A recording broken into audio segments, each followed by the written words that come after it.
I feel I need to remind you, Raider Reaction is for mature audiences only. So if you can't stand the heat, please stay away from the fire.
It's another beautiful day to be a Raider, draped in the silver and black.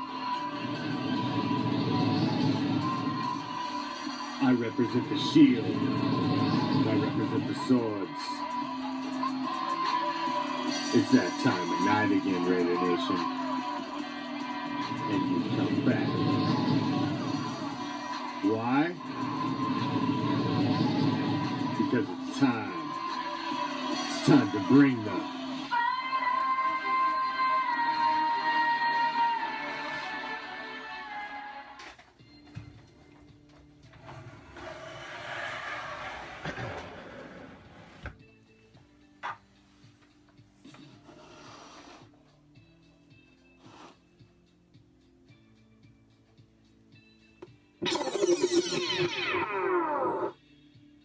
What's up, Raider Nation?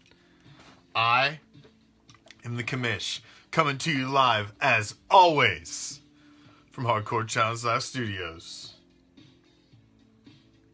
And where is that, might you ask? Well, let me give you some simple directions. It's just down the street, past the house with the boarded up windows. Make sure you stop at the corner and ask my man Joe. He's a gentleman and a scholar, as well as a man of commerce. Slipping what you should, man's going to point you in the right direction. He's going to tell you to take a left and then a right. And as you find yourself strolling down the street, minding your own damn business, you're going to pass a deep, dark alley to your immediate right. As you pass that alley, a cool breeze hits you that chills you right to your skeletal core. Is it the autumn wind? You goddamn right. Should you venture down that deep dark alley? Well, of course you should. Because what you're going to find at the end is a special little place that we like to call deep behind the enemy line. This is Raider Reaction, and as it is every Tuesday on Raider Reaction, it's the Raider Nation Report. With yours truly, a solid 60 minutes of everything silver and black. As we've got a lot to get into. There's a lot going on. There's a lot still up in the air. A lot of questions. It's the off season. That's what it's all about, isn't it? It's all about uncertainty. It's all about hope. It's all about dreams. It's all about what could be and what we may be in 2019. It's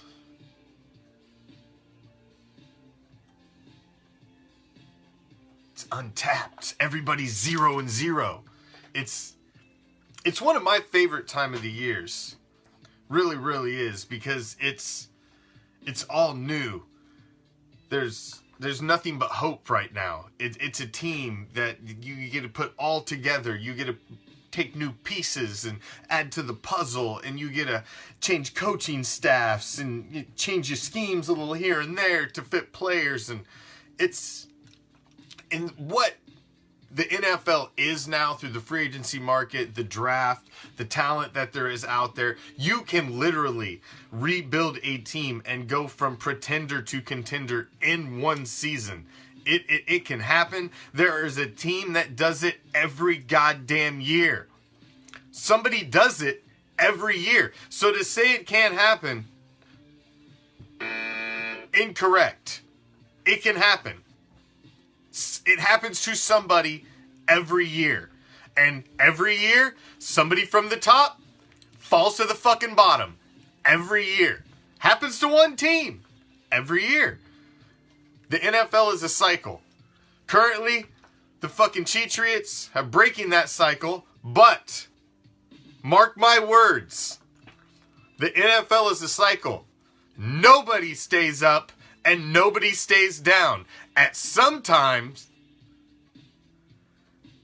you're going to go up, and at some time, you're going to go down. It's, even for these pathetic bastards on the kiddie table, at some point, at some time, it's going to come up. Whether it peaks at a Super Bowl or not, it still comes up. The Patriots are going to go down, and when their downfall is down, just as high as the peak has been, the valley will be even lower. The bottom is going to completely fall out of that dynasty. And it's coming soon. I really thought it would be sooner than it is. But it's coming, because once Shady Brady's gone, Belichick's going with him, and that train's coming to an end. The bottom is going to fall out of that quick. And Robert Kraft is not exactly a spring fucking chicken either. So that whole regime is going to all exit stage right. And the entire face of the AFC, as you know, it changes completely. And I do not think Patrick Mahomes is the second coming of any fucking thing. He's a one trick pony. And we'll see. Yeah, tape on your ass now, and we'll see what shakes out in 2019. But you didn't get it done, so you're just another long list of guys who didn't get it done. Now, I wanted to spend some extensive time, as over the past few weeks, we've talked special teams, we've talked offense, we've talked defense exclusively, and I really wanted to spend some time on the wide receiver quarterback connection, because it's something I believe holds the key to the next step and the key to greatness possibly for Derek Carr. every great quarterback has that wide receiver that they've always been able to lean on. That all of them. What's up, man? What's up, Darren? What's up, Lions? What's up, Mark Anthony? What's up, each and every damn one of you? As always, I appreciate any second you spend with us here on Raider Reaction, and thank you for joining me for the Raider Nation Report. As it is every Tuesday. So, same Raider time, same Raider channel. So, the development, I believe, of Derek Carr has somewhat been hindered, and it's somewhat been hindered by a lot of things. Obviously, the change of offensive coordinator, the continual change of quarterback coach. Basically, the voice in his ear constantly is changing. You're going to have a little consistency this year. So he's going to go back-to-back seasons with the same voice in his ear.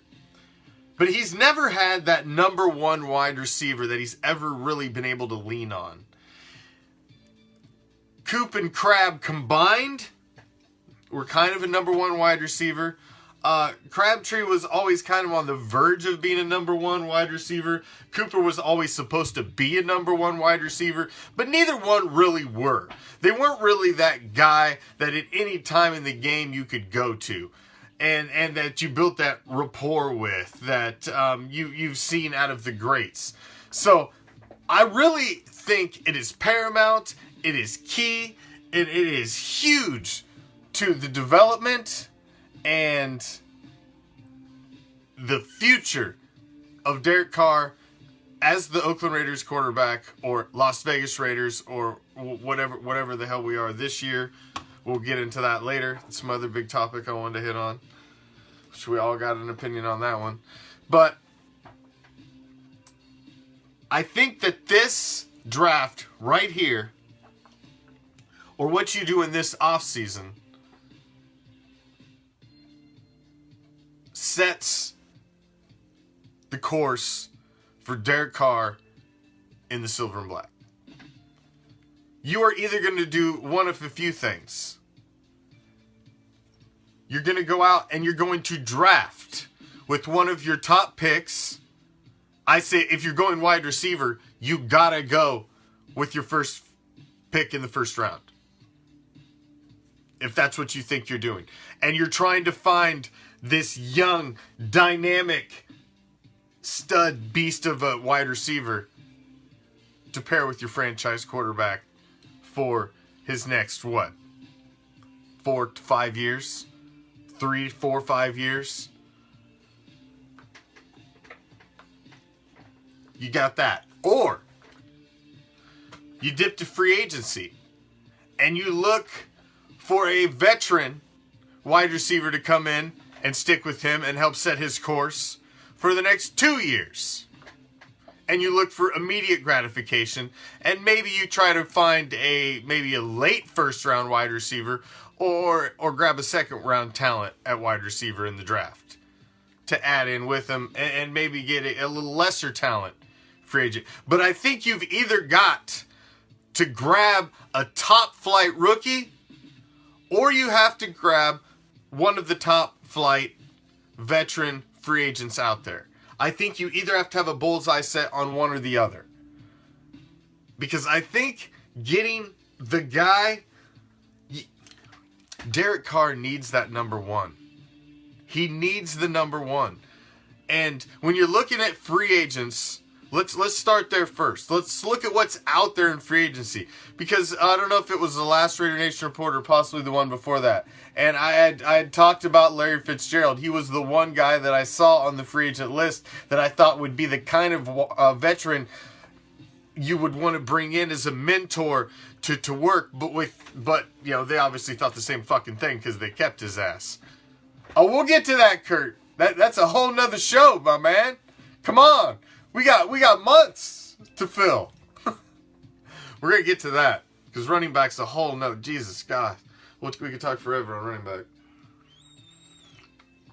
Just like we're about to on wide receiver. Because I'm about to throw you some curveballs. So, be ready. Stand strong in the box. Alright. Because let's look now. Like I said, Larry Fitzgerald, consummate professional. The type of guy I'd love to mentor Derek Carr. But that didn't work out, obviously. Arizona thinks the same thing. That's why they kept him. But now you got to look at who's the best out there on the free agent market now. Because, man, we need some wide receivers. I mean, for real. With what we've got on the roster, Jordy Nelson, Marcel Aitman, who's a free agent, Dwayne Harris, who's a free agent, Brandon LaFell, who's a free agent, Martavius Bryant, who's suspended, also a free agent. So really, all that we have is Jordy Nelson, Seth Roberts, Keon Hatcher, Saheed Blacknall. That's really our top 4 of what we've got wide receiver-wise. So, do we bring back LaFell? He looked all right in a minute when he played. Martavius Bryant, I want no part of that. Even when he was there, he wasn't nothing. He didn't contribute. I didn't see the guy that he's supposed to be out on the field. No, thank you.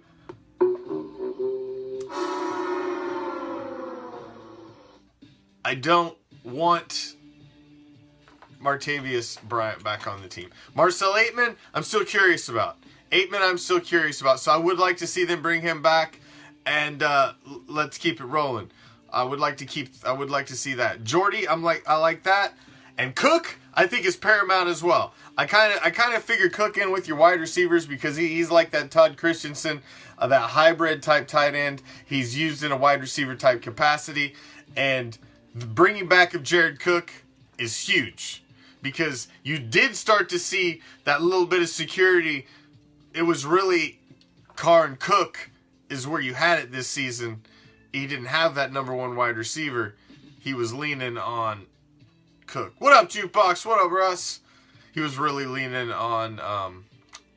There are a couple stud wide receivers in this draft. And we're going to get to that in a minute, Lions. We're going to get to that in a minute. And 2 of the top, spoiler alert, 2 of the top across everybody's list seems to be 2 of the guys from Ole Miss. The one that's built like a fucking truck. But I want to stay on the free agents for just a minute. When you're looking at free agents, because still, regardless, I still think you need to find talent in the free agent market and through the draft in the wide receiver pool for that we need going into the 2019 season. But you're going to look for his number 1 somewhere. Is it going to be the draft or free agency? But look into free agency. Probably the biggest talent you've got out there on the list is Demaryius Thomas. Now, Demaryius Thomas, obviously, big injury at the end of the 2018 season.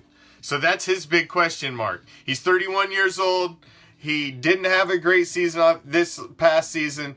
The Donkeys were sucking. He got sent to the Texans. When you are a little website called Sports Injury Predictor has his chance of injury in 2019 set at 33.9%. And that's not good.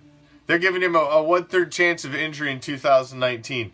So he's starting to get a little banged up late in his career, and I don't think he's a guy that you want to look to as somebody who's a real viable option for you in free agency. So when you start looking down the list, you've got the Randall Cobb, 29 years old. He $10 million last year. Is Randall Cobb worth? You can drop 10 mil on the likes of Randall Cobb at 29 years old. He's not a number 1 to me. That's number 1 type money. You're getting up there and no. That's way too much money for the likes of Randall Cobb. Dante Moncrief. He's 26 years old. He was just hovering at 9.6 million, just under the $10 million mark last year. Dante Moncrief, he's not a solid number 1. You're gonna pay that guy almost $10 million? I'm not interested in that either. Tavon Austin. He's a gadget back, at best, a 28-year-old gadget back who got $7 million last season. He's not a number 1. He's not a number 2. He's barely a number 3. He's a gadget guy that you throw in there when you got a speed situation. You need to get something goofy going on. No. No. Golden Tate? Golden Tate, now, there's a guy that maybe I can see bringing in if you can get him for the right price. He only got $6.2 million last year. If you can bring him in for the right price, he's 31. He's not a number one, but I wouldn't mind seeing Golden Tate somewhere on our roster at wide receiver. I think he could definitely help. I think Golden Tate would be a solid addition. You got Ryan Grant, 28 years old. He was $5 million last year. Terrence Williams from a wide receiver. He's out there. Hey, Cordarrelle Patterson. He got him a Super Bowl ring now. You want to bring him back? Maybe he can win the fucking playbook this go around.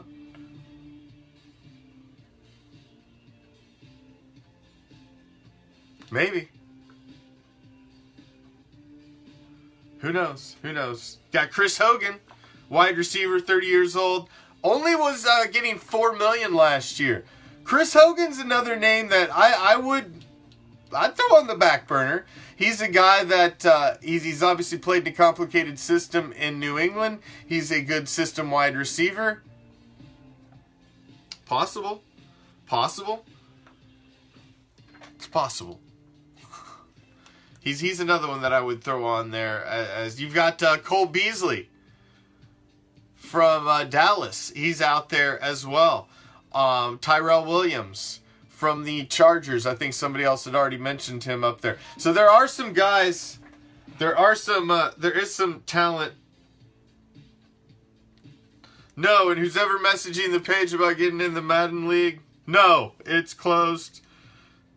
I mean, good Lord, we only advertised this since the first of the year. It's amazing how you advertise the shit out of something, and then as soon as you start doing it, everybody's like, hey, I want in that. Yeah, no shit. I knew you was going to want in it. That's why I advertised the fuck out of it, trying to get you to join it. But you didn't. So now you're not going to play it. Sorry.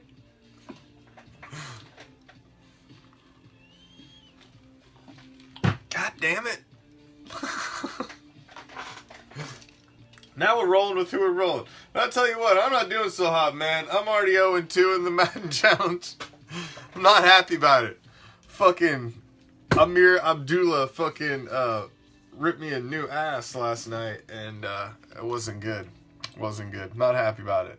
I bounced back. I got a week 3 matchup against who am I playing? Oh, Brian Ibarra.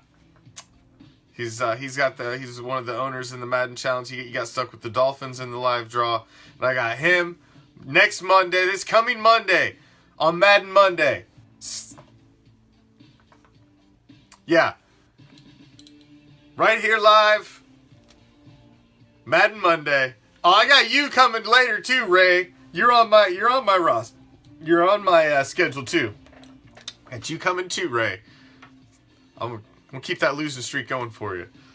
I'm coming back. Brian ain't taking me down. I ain't going 0-3 and none of that shit. So back to wide receiver. Back to wide receivers. So that's what you got out there in the free agent market. Top of my wish list, like I said, would probably be Golden Tate and Chris Hogan, maybe Tyrell Williams and Cole Beasley, because there's solid number 3s that I could throw in there. Beasley is a proven type gadgety slot type wide receiver that you could throw in there. Golden Tate's just a solid wide receiver, as well as Chris Hogan, and they could fit in. They could fit in nicely. Some of those other guys, like us, at the top of the list, for what they are, way too steep. And the only one that's really that top flight veteran wide receiver that's out there is Demaryius Thomas, and a lot of miles, injury, and no.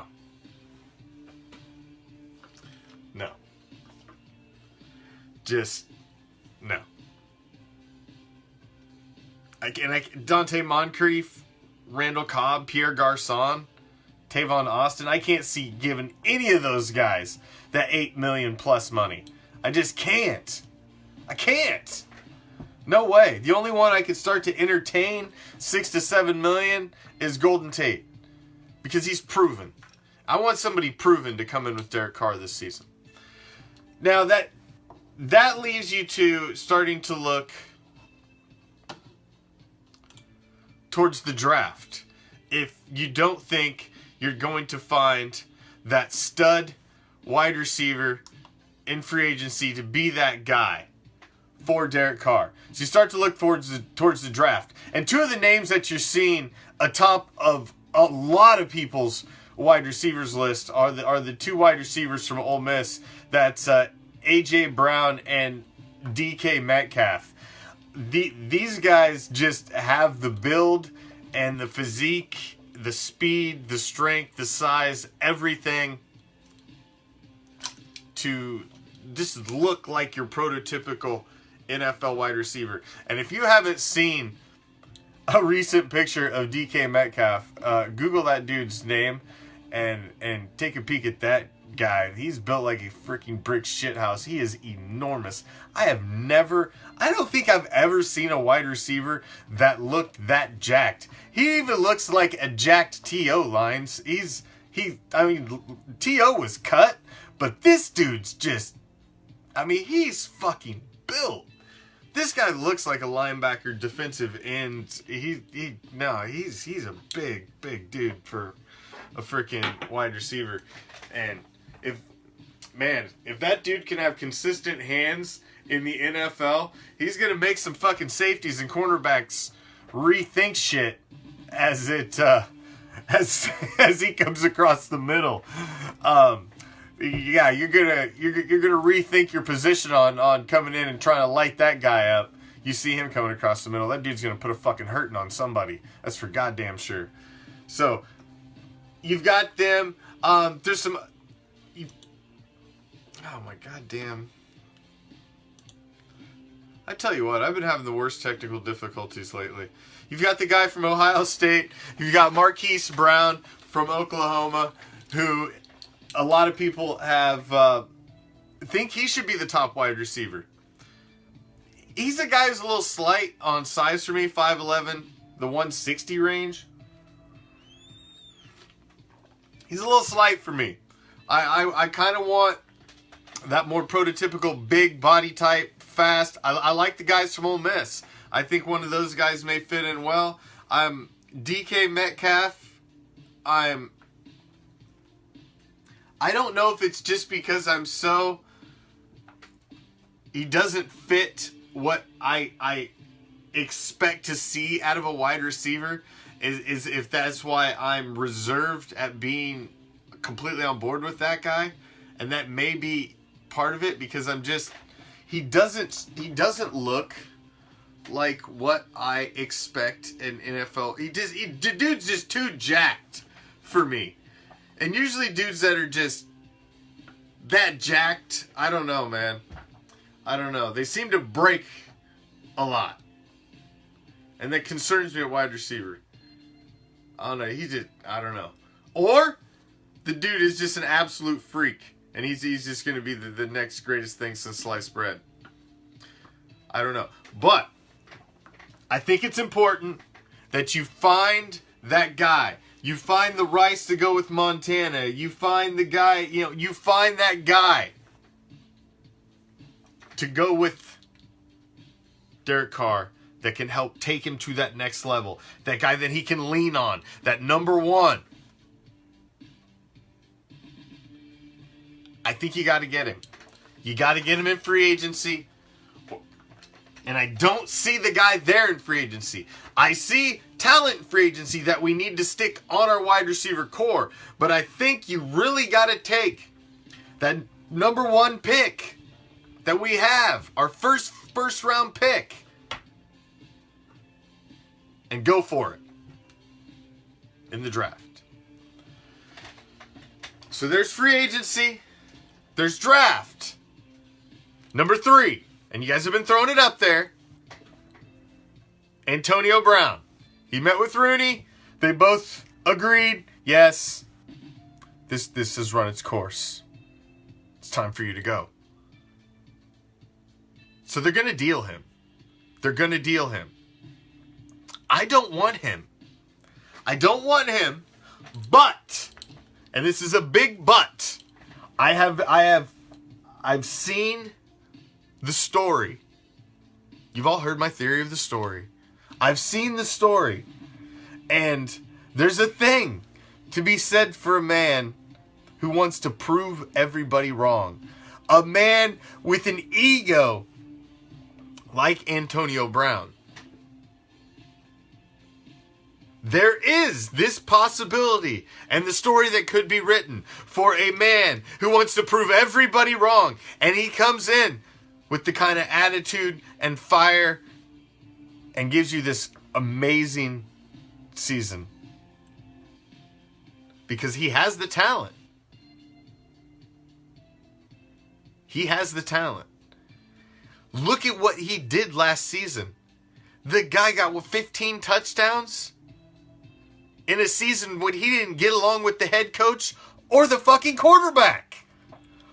What could that guy do if he's coming in with the attitude of like, motherfucker, I'm about to prove everybody I'm the best.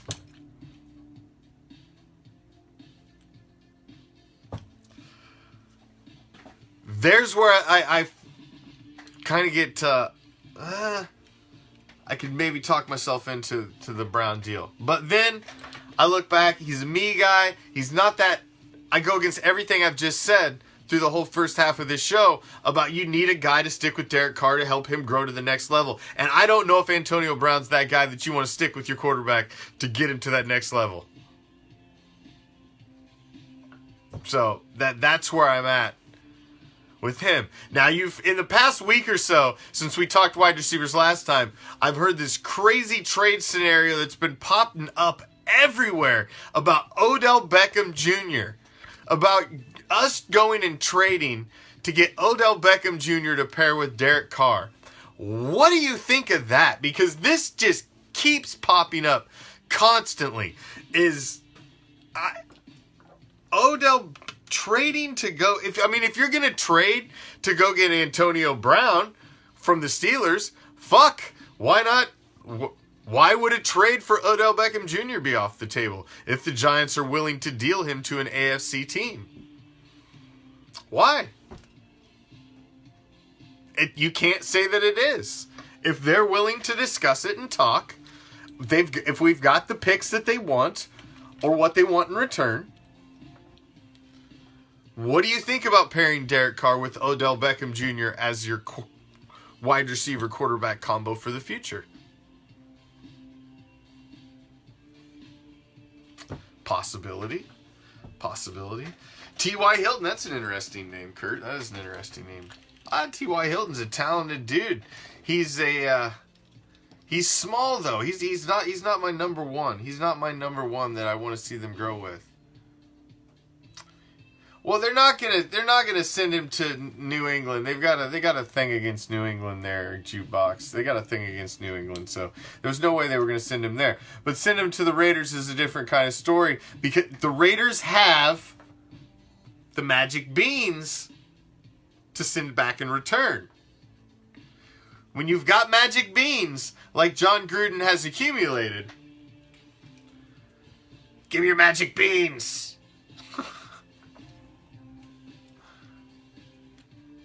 You can make some deals. You can start talking about top guys. You can start talking about these crazy big names. You can. Because you've got magic beans. You've got magic beans. So it's going to be interesting who we end up sticking in there. Who's going to be the number one? He is not on our team right now. Jordy Nelson is not your number one go-to wide receiver. Seth Roberts is not it. Keon Hatcher is not it. Saheed Blacknall is not it. Marcel Aitman, if you even decide to keep him around, he is not it. As much as some of you guys think he may be the future, he ain't it. No. Dwayne Harris, no. Special teams guy, no. No. So, time will tell, but it is definitely, there's going to be a big move made towards wide receivers somewhere along the way. It's going to end up in one of those three avenues: free agency, through the draft, or through a trade, but we're going to go get a number one. We're going to go get a number one. We're definitely going to add to that core through free agency and through the draft, I believe, both manners. But some way, somewhere, we're going to make that big move for number one. That's for damn sure. Damn it, Hot Neil. That's for damn sure. Now, another big subject that I wanted to touch on, and that is the question that still is at hand, and the fact that it's still at hand at, running to towards the end of freaking February.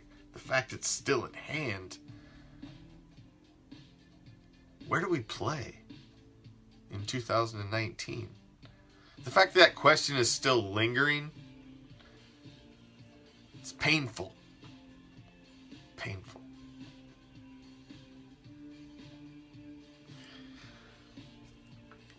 I've said it's down to 2, and I believe it's down to 2. You keep hearing the other stupid rumors pop up. The one about splitting time in Alabama and freaking Tucson. I mean, come on. We're not going to go play in a couple of these fucking AAF stadiums. No. It's going to be one of 2 places, and I believe in my heart of hearts it is going to be Oakland in the end. I think it's the one thing that they can all give back. It wasn't done right. It wasn't done right because it became apparent halfway through the season that, ooh, man, things are going to get ugly. And it wasn't apparent to everybody that was going to be the final ride. I think everybody expected the final ride was going to be 2019. You can properly advertise it. You can properly celebrate it. You can properly give it the last right it deserves. You didn't get that in 2018. It was rushed. It's oh my God, it's the last game in Oak. Oh my God. It wasn't a proper farewell to the fans, the season ticket holders, the lineage, the history, the lore of the birthplace of the Raiders. So I always thought in the back of my mind that, and I believe with you a little bit, Russ, that there was going to be an intervention at some point, that the powers that be were going to stand back, watch, hope everything would work itself out, that these guys would make it happen. But if it didn't, they were going to kind of step in and be like, you know what? If you ever fucking want to have any chance at ever being a part of the NFL again, Oakland, you better play ball. Let's take their money and let's let these guys play here one more season. I believe there was going to be some intervention because ultimately it's the best thing. It's the best thing for the brand. It's the best thing for the fan base. It's really the best situation, period. It's either that or you only had one other option, and that was literally pay out the fucking ass to share a stadium with the Niners. And fuck that. Who wants that? Nobody wants that. No, thank you. So, I believe it was going to be done one way or another. Yes, is there a lawsuit still going between Oakland and the Raiders? Yes. So what? Business is business. The lawsuit's still going to continue. It can happen in the background. Whatever money they're paying, they're still getting a facility. The Raiders are still going to be making money. It is what it is. It's strictly about the dollars. That's it. And the lawsuit, it's a complete money grab. And I don't think it's going to end up netting them what they think it's going to net them. But hey, they let them run with it. You had all the time in the world to provide an adequate facility. A top flight facility for a storied NFL franchise. And you did not deliver for decades. Decades. So it's unfortunate. I've embraced it. It is what it is. I want to see the last ride in Oakland, 100%. I want to be out there in Oakland for the game. Whatever the last one is, I want to get as many in as I can this season. I'm glad that we're probably going to get one more ride in Oaktown. It's what I wanted. I think it's what everybody wanted. And then we do it right. We bid a farewell. And we go to the new palace in the desert. And that's just what it is. It's the next chapter. Turn the fucking page, man.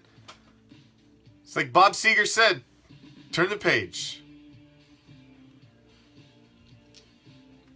It's a new chapter. Move along. You can't dwell on it anymore. It is what it is. Embrace it. Embrace it. I'm not hiding from it anymore. Everybody that says something, oh, you're the fucking Vegas Raiders. Yeah, motherfucker, we are the Vegas Raiders. Y'all better be worried. Y'all better be worried. There's a reason why they're holding the draft there. Put money on it. Fucking Pro Bowl is going to be there in a year or two as well. They're going to get the Super Bowl. The NFL has fully embraced having a franchise in Las Vegas. Fully embraced it.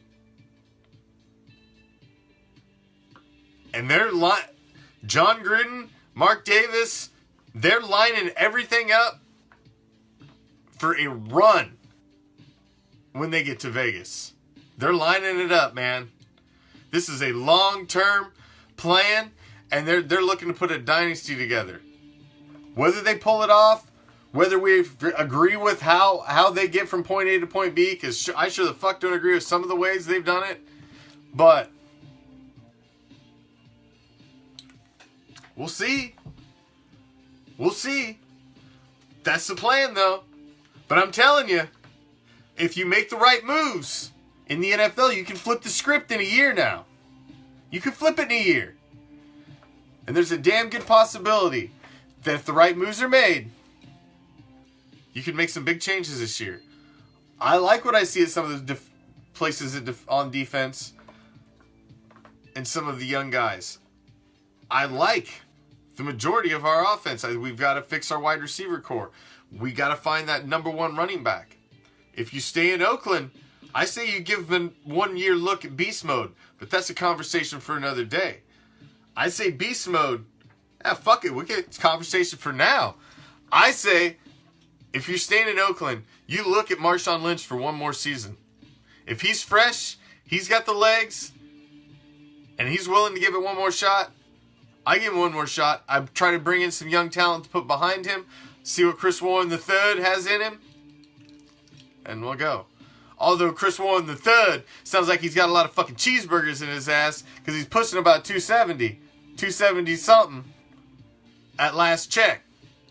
So apparently he's been hitting a little too many Golden Corrals or all-you-can-eat buffets, hanging out at the fucking chocolate fountain a little too much or something.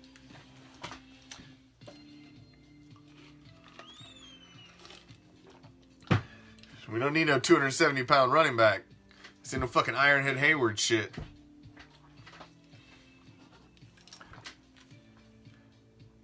Would I trade? We just talked about that. Ryan, come on. What are you, late?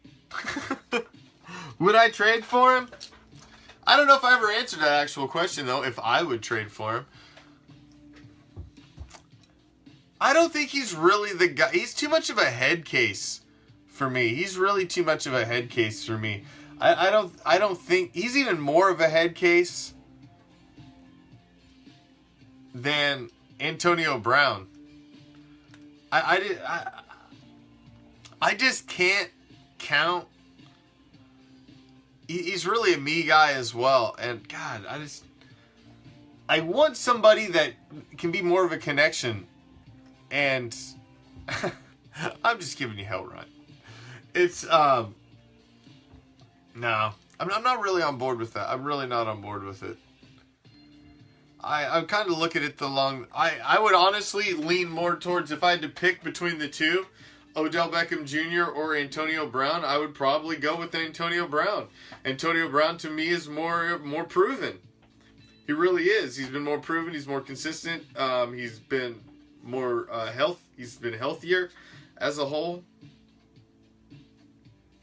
If I had to pick between the two, I would say, I guess, if I had to pick between the two. But stay in. I don't agree with all of you. I don't believe beast mode is done. I believe a healthy beast mode.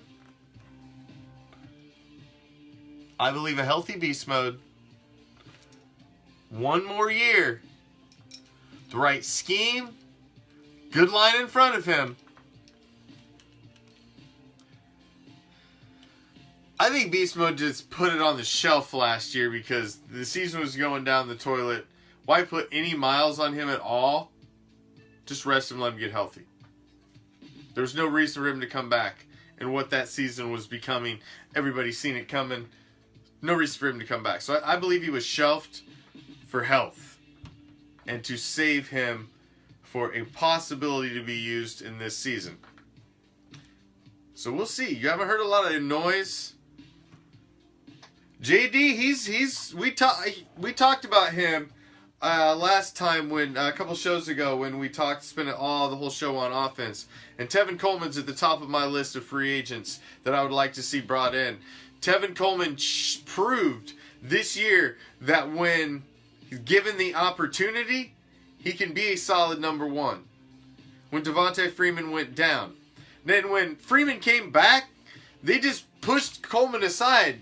And they started giving Freeman the number one reps again, which I thought was bullshit because I thought Tevin Coleman really stepped up and showed that he could be the number one. So I believe Coleman is 100% out of Atlanta. He's not going to look to make a deal and stay there. He's going to look to get paid. He's going to look to go somewhere. And he's going to look to be a guy who wants to be the solid number one back wherever he goes. And, hey, Oakland could be that. Oakland could be that. Or the Raiders. Well, we just got to get used to it. We got to get used to it. We're the Raiders. Period. We got to drop the city name in general. We're not the Oakland Raiders anymore. We just got to get used to it. We're the Raiders. Just the Raiders. The Raiders. Because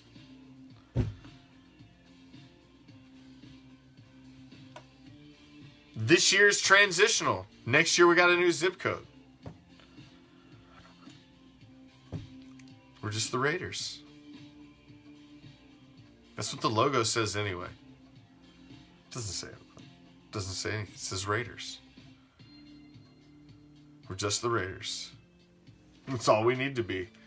Because everybody knows who we are anyway. Raiders. Raider Nation, baby. We're not defined by zip code. We're not defined by borders. It's worldwide, motherfucker. Worldwide.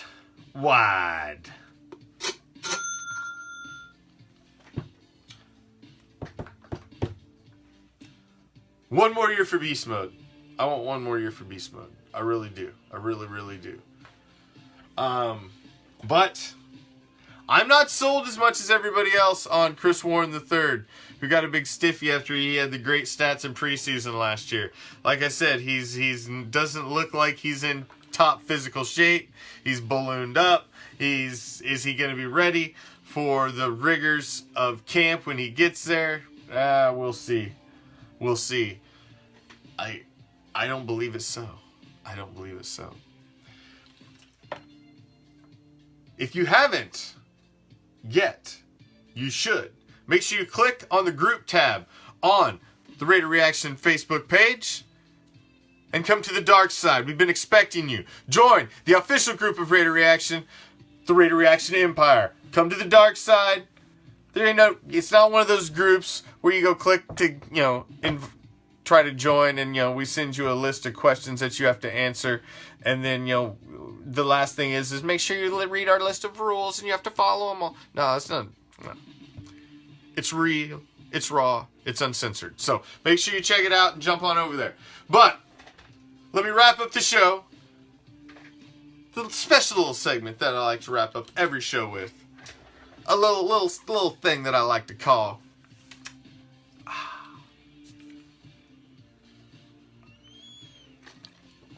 the WTF. Now, I've heard nothing about it, but about it for the last 2 weeks. I've been asked so many questions about it. Am I watching it? Am I excited about it? Am I this? Am I that? The new football league that's popped up.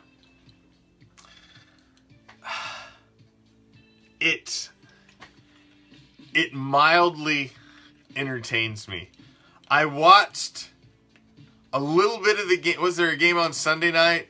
I flipped to the NFL Network because I wanted to watch like anything NFL related, and this shit was on. And it was two teams in kind of fucking purple uniforms, which was a terrible fucking idea. And I'm just like, I watched it, and I'm like, yeah, there's a big hit every now and then, and the rules are sketchy, and they're trying to do their own thing, but to me, it's just low budget football, man. It's fucking Dollar Tree football. It's subpar talent that couldn't make it, has-beens or never were's. I'm not excited about it. I'm not excited about it any more than I was the World League. The fucking XFL that's coming around. The XFL when it was there last time. There's reasons you're already hearing stories about them having to borrow money, about having to shift money around to make payroll. And it's week fucking 2. For $30 tickets, the amount of asses you have to put in the fucking seats for them to be able to make a gigantic profit, to be able to keep this fucking thing going. Man, you ain't the first rodeo that's rolled into fucking town. Alright? Many before you, with a lot deeper pockets, have tried to do the same thing. They've tried to put a supplemental league. Oh, supplemental talent. Well, you know what supplemental talent is? It's subpar. It's rejects. It's the ones that went down the conveyor belt and they kicked it off and they said,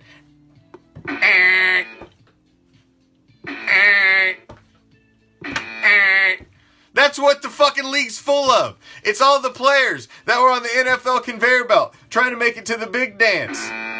And they got kicked off the conveyor belt. Trent Richardson, Christian Hackenberg, Lewis Murphy. I don't want to watch that shit. I don't want to waste my Saturday night and Sunday night watching that shit. This is the off season. Man, go watch some fucking hockey. Tampa Bay Lightning's fucking whooping ass. Go watch them. Fucking hottest show on ice, baby. Go watch Cooch and Stammer light it up. Go watch something else. Off season, this time of the year is when I go do stuff outside. I'm not gonna go spend my evening and waste my time watching subpar football for guys who ain't even gonna be on the team the next fucking week. That fucking merchandise and shit you're buying is gonna be on the back racks of fucking Goodwill and Salvation Army in a couple of years, right next to XFL, the World League, and all the other fuckers that didn't make it before. The USFL, the AAF will be right there. I give it 3 years. It won't even make it 3. They may make it through this season, and I'm telling you, they're probably done and don't make it to the championship game in season 2 before they're fucking done. Go ask the Arena Football League how theirs worked out. And they didn't even try to go. They tried to make their own complete game that wasn't even really going up against the NFL. They tried to make their own thing, and that didn't last either. So please, the next guy that asks me, are you watching the game this weekend? I hear the Fleet is playing the I don't even know. What the fuck are they? The Apollos? You got the Apollos, the Fleet, I don't know. What the fuck? Who cares? No! I'm not! What the fuck? If you haven't joined our group, join it up. If you haven't subscribed to our YouTube channel, RAIDER ReACTION Webcasts. We changed the name of our YouTube channel so it would be easier for you to find. RAIDER ReACTION Webcasts. Go subscribe to it. All of our shows are archived there. Follow us on YouTube. Follow us on Twitter. Follow us on Instagram. And like us. Share us. Follow us. Right here on the original platform. The Facebook page. RAIDER ReACTION. And we've got another little special something coming soon. Very, very soon.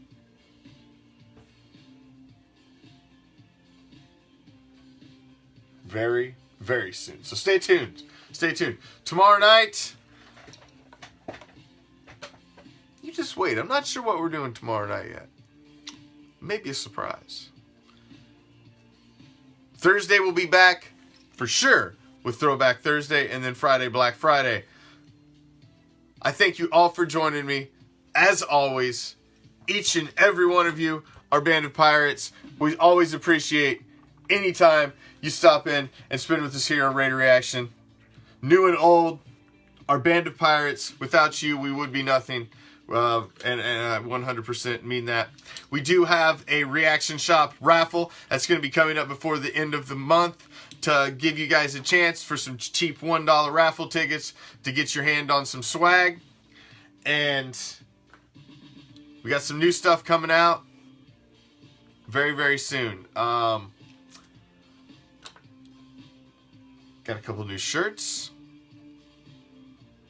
We got the new stickers that are going to be hitting the market soon. And we're going to get your stuff up in the shop. We're going to be taking down the shop on the Facebook page. And something new is completely coming for RAIDER ReACTION. So make sure you stay tuned. Probably be dropping by March 1st. Probably by March 1st. I'm pretty much done with it. It's just in the wings. Waiting. Just waiting.